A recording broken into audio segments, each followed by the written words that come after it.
হরে কৃষ্ণ। যোগিনী একাদশী ব্রত।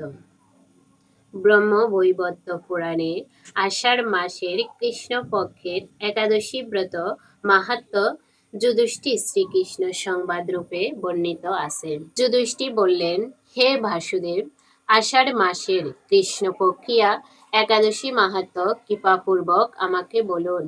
শ্রীকৃষ্ণ বললেন, হে মহারাজ, সকল পাপ বিনাশিনী ও মুক্তিপ্রদ এই উত্তম ব্রতের কথা বলছি, আপনি শ্রবণ করুন।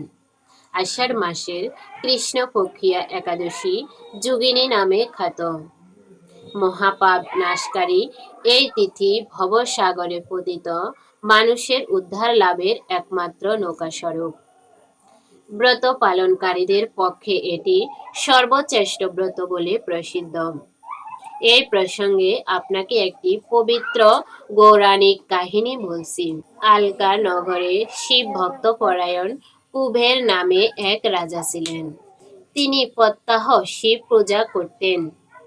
তার হেমামালী নামে একজন মালী ছিল। প্রতিদিন শিব পূজার জন্য মানস সরোবর থেকে সে ফুল তুলে যক্ষরাজ কুবেরকে দিত। বিশালাক্ষী নামে হেমামালীর এক পরমা রূপবতী পত্নী ছিল। সে তার সুন্দরী পত্নীর প্রতি অত্যন্ত অনাসক্ত ছিল। একদিন সে তার স্ত্রীর প্রতি কামানাসক্ত হয়ে পড়ল।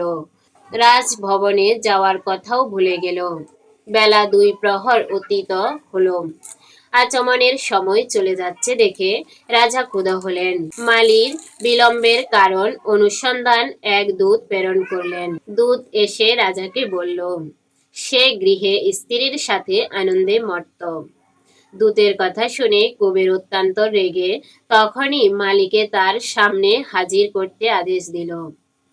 এদিকে মালি কুবেরের পূজার সময় অতিবাহিত হয়েছে বুঝতে পেরে অত্যন্ত ভয় পেল।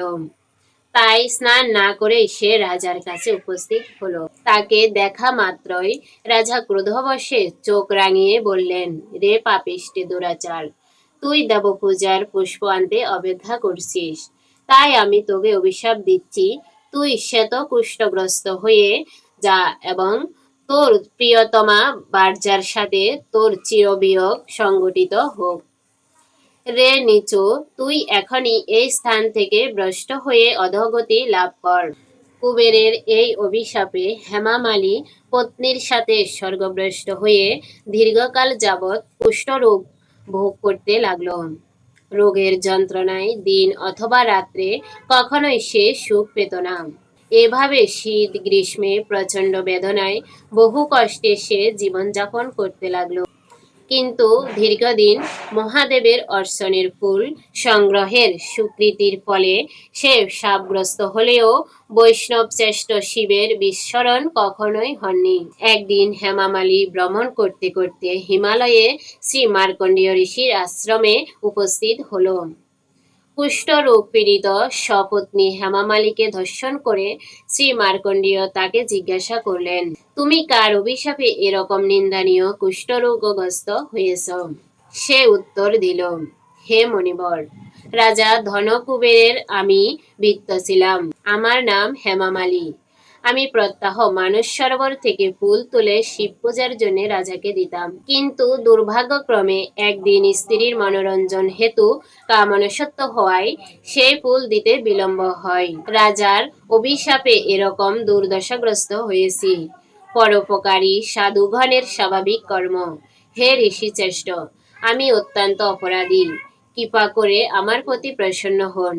তখন দয়াদ্র চিত্তে মার্কণ্ডেয় ঋষি বললেন, হে মালি, তোমার মঙ্গলের জন্য শুভ ফল প্রদানকারী এক ব্রতের উপদেশ করছি।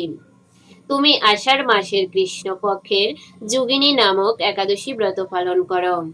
এই ব্রতের পূর্ণ প্রভাবে তুমি অবশ্যই কুষ্ঠব্যাধি থেকে মুক্ত হবে।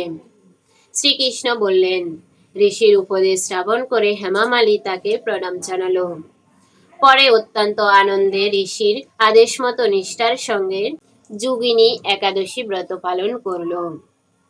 এইভাবে হেমামালী সমস্ত রোগ থেকে মুক্ত হলো এবং পত্নী সহ সুখে জীবন যাপন করতে লাগলো।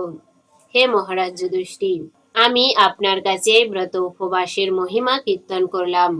এই ব্রত পালনে ৮৮,০০০ ব্রাহ্মণকে ভোজন করানোর ফল লাভ হয়।